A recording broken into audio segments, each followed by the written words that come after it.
Inilah Injil suci menurut Matius. Ketika Yesus dan murid-muridnya turun dari gunung, para murid bertanya kepadanya, "Mengapa ahli-ahli Taurat berkata bahwa Elia harus datang dahulu?" Yesus menjawab, "Memang Elia akan datang dan memulihkan segala sesuatu. Dan aku berkata kepadamu, Elia sudah datang, tetapi orang tidak mengenal dia dan memperlakukannya menurut kehendak mereka. Demikian pula Anak Manusia akan menderita seperti mereka." Pada waktu itu mengertilah murid-murid Yesus bahwa ia berbicara tentang Yohanes Pembaptis. Demikianlah sabda Tuhan. Saudari-saudara terkasih, di akhir pekan Advent yang kedua, besok kita masuk Advent ketiga, kita mendengarkan nama Elia. Baik bacaan pertama maupun Injil, nama itu disebut. Elia adalah nabi besar pada zamannya yang di dalam Perjanjian Lama banyak kisahnya, dan di beberapa Injil mengutip nama Elia ini.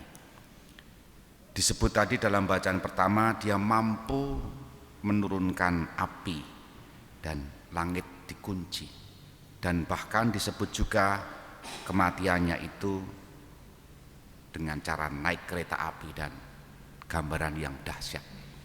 Dan disebut pula ada banyak mukjizat-mukjizat besar yang dikerjakan oleh Elia. Gambaran tentang Elia ditangkap, artinya dikenang, diamini oleh orang-orang yang hidup pada zaman Yesus, karena mereka menghidupi juga Perjanjian Lama, kisah-kisah nabi besar. Dan tadi dalam bacaan Injil, pertanyaan para murid, mengapa Elia harus datang? Itu yang dikatakan oleh ahli Taurat. Artinya ahli-ahli Taurat mengenal Elia dalam kitab-kitab Perjanjian Lama dan juga percaya kepada Nabi Elia yang akan datang ini. Nah, sementara itu Injil tadi menyebut bahwa para murid mengerti bahwa yang dimaksud itu adalah Yohanes Pembaptis. Tafsirnya macam-macam. Tapi poinnya begini, bahwa Nabi Elia diangkat pada pekan akhir Advent kedua ini mengingatkan kita bahwa Yesus yang dinanti-nantikan ini jauh lebih besar karya-karyanya, hidupnya. Dan itu artinya pikiran kita diarahkan untuk mempersiapkan kedatangan Kristus itu, Yesus itu. Maka seperti yang kita sama-sama mengucap dalam referen Mazmur Tanggapan itu menjadi gema hidup kita dalam batin kita.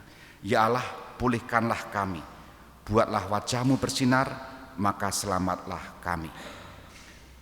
Baik kalau ini menjadi referen hari ini, menjadi rema atau menjadi gaung pada hari Sabtu ini, supaya kita sungguh-sungguh dipulihkan oleh Allah untuk mempersiapkan kelahiran Yesus yang nanti kita rayakan.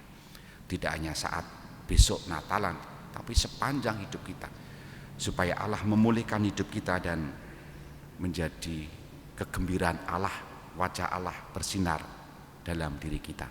Moga-moga bacaan-bacaan hari ini mempersiapkan kedatangan Tuhan. Kita hening sejenak.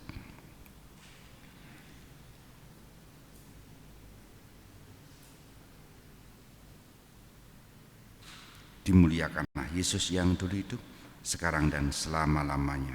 Amin.